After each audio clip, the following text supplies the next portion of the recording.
nosso extraordinário, magnífico, inigualável podcast Crime. Aqui quem vos fala é Detley. Sou uma curiosa que toda sexta-feira às 20 horas conto um crime baseado num fato real. E hoje já estamos no episódio número 29. E eu gostaria de agradecer aos comentários, aos inscritos dos últimos podcasts. Muito obrigada! A atitude de vocês nos ajuda a continuar crescendo. Nos 2 últimos episódios, falamos das tentativas de assassinar o Fidel Castro.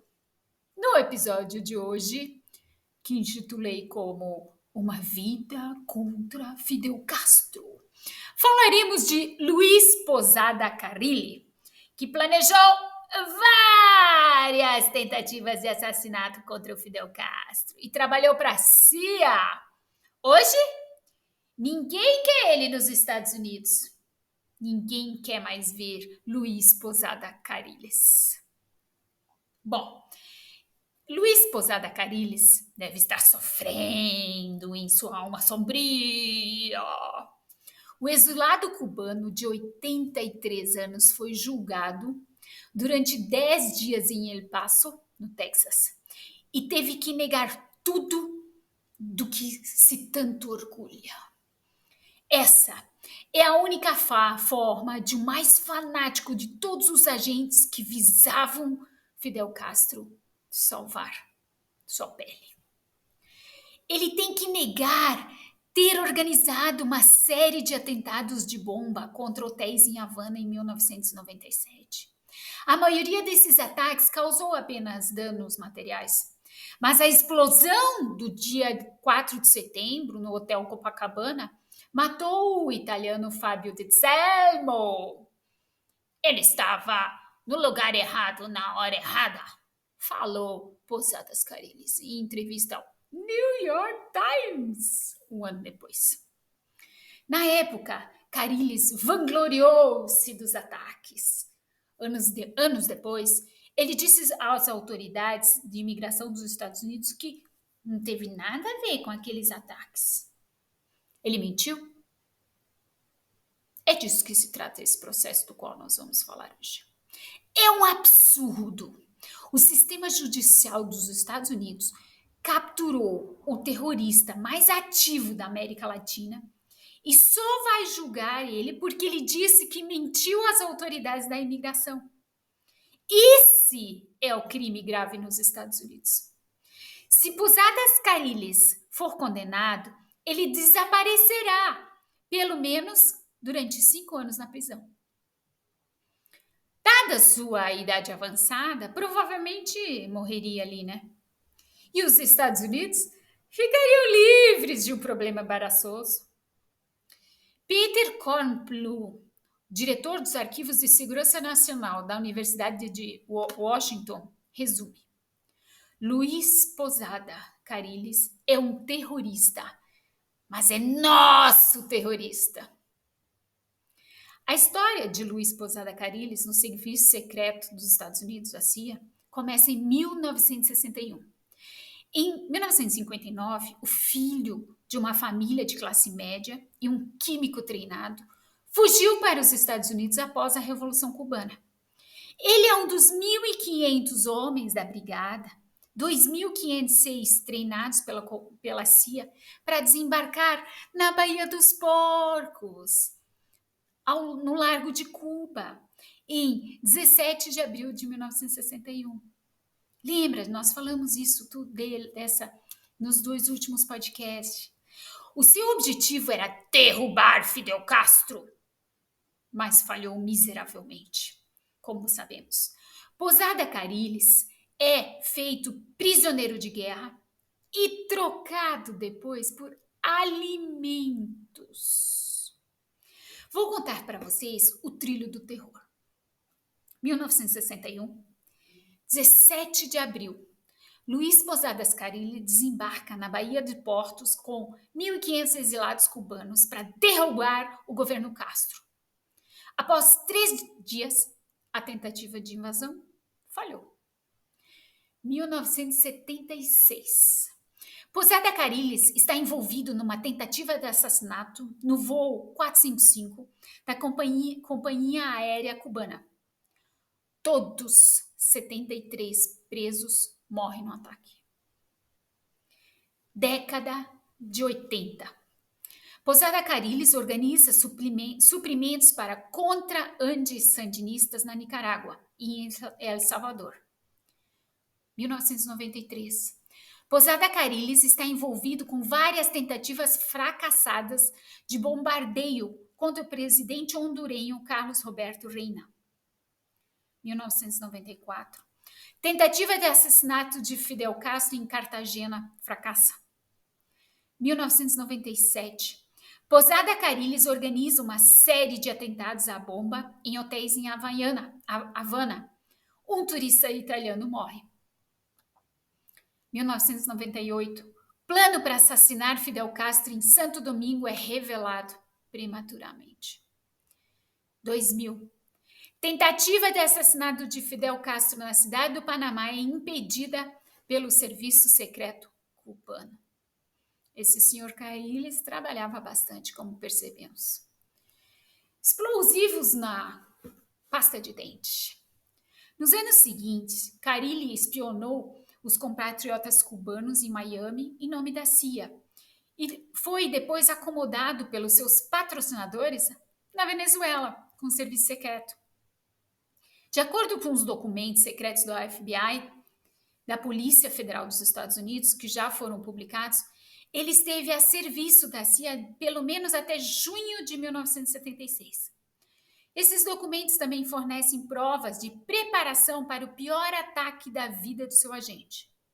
Tubo de pasta de dente cheios de explosivos plásticos destruiu um avião cubano no seu voo da Guiana para Porto Rico em 6 de outubro de 1976. 73 pessoas morreram. Mesmo que os documentos do FBI sugerem que ele foi o autor e o Ministério Público da Venezuela esteja convencido disso, Cariles nunca admitiu ser responsável por esse ataque. Um julgamento contra ele na Venezuela foi repetidamente adiado. E antes que o veredicto fosse proferido, o réu conseguiu fugir da prisão em 1985. Após 9 anos de prisão preventiva, ele fugiu como padre. Os guardas foram subornados. A organização exilada Fundação Nacional Cubano-Americana supostamente pagou $50 mil por ele. Durante os 15 anos seguintes, Cariles viveu principalmente em El Salvador, e o prefeito de uma aldeia deu-lhe uma certidão de nascimento falsa. E o Ministério do Interior deu-lhe um passaporte falso. Os seus contatos com a CIA ainda lhe são úteis. Por vezes, transferiu-se ilegalmente armas para os contra-sandinistas na Nicarágua em nome de Oliver North, o que era conselheiro militar de segurança nacional dos Estados Unidos. E por vezes ele ainda ajudava o presidente salvadorenho da direita. Napoleão Duarte, ou seu colega guatemalteco Vinico Cerezo, como seu consultor de segurança ele ainda trabalhava. Esses são biscatezinhos, né? As coisas não iam muito bem para o exilado cubano durante esses anos. Ele implorava para que ele conseguisse ajudar a vender os exilados e falava da saudade de casa. Em 1990, quase deu certo. Um comando de guerrilheiros salvadorenho que o caçava na Guatemala em nome de Fidel Castro o localizou e atirou nele 12 vezes. Uma bala atinge seu coração, outra quebra a mandíbula. Cariles está hospitalizado há meses. Desde então, seu rosto está todo deformado e ele nem consegue mais falar direito, ele só resmunga. Depois de se recuperar, ele de repente se tornou de novo reviveu. Castro o levou a sério. Assim como a cena da espionagem de ultradireita que ele fazia em El Salvador. Ele ganha dinheiro novamente e suas tentativas de assassinato aumentam. Em 1993, ele conspirou junto com Pinel Calix, o chefe da inteligência do exército hondurenho, contra o presidente Carlos Roberto Reina. Ele tenta restabelecer relações diplomáticas entre Honduras e Cuba e quer limitar o poder do exército. Posadas Carilli promete tirar o presidente do caminho. Ele vive de assassinato. Em troca, Pinel Calix quer ajudar a explodir um navio cargueiro cubano na costa hondurenha. Na verdade, algumas bombas explodiram em Honduras naquela época. Mas Reina estava sempre a quilômetros de distância. Pinel Calix duvida da seriedade do companheiro e cancela o ataque ao cargueiro. Posada Carilli centra-se então e diz: vou matar o Fidel Castro. E nas suas aparições. Mas em 1994, em Cartagena, na Colômbia, Castro está tão bem protegido que o exilado cubano só vê passar à distância uma carruagem. Em 98, em Santo Domingo, um co-conspirador traiu Carilli antecipadamente. Entretanto, houve a série de atentados de bomba em Havana em 1997. E Posada Carilli se realizou com a ajuda de 3 pequenos criminosos salvadorenhos. Em 2000, na cidade do Panamá, Castro teria sido explodido durante um discurso na universidade.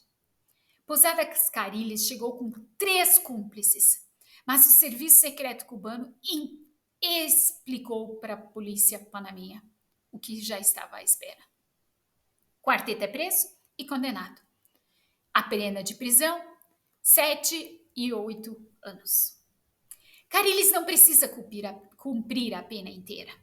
Em agosto de 2004, foi perdoado pelo presidente Mireya Moscoso por razões humanísticas. Moscoso, que poucos dias depois teve que ceder o seu cargo para Martim Torrijos, temia que Torrijos extraditasse Carilli para a Venezuela ou para Cuba. Supostamente, o então presidente dos Estados Unidos, George W. Bush, pediu perdão. Posadas Carilli foge para Honduras e permanece sumido. No final de março de 2005, ele se apresentou em Miami. Existem 3 histórias sobre como ele chegou lá.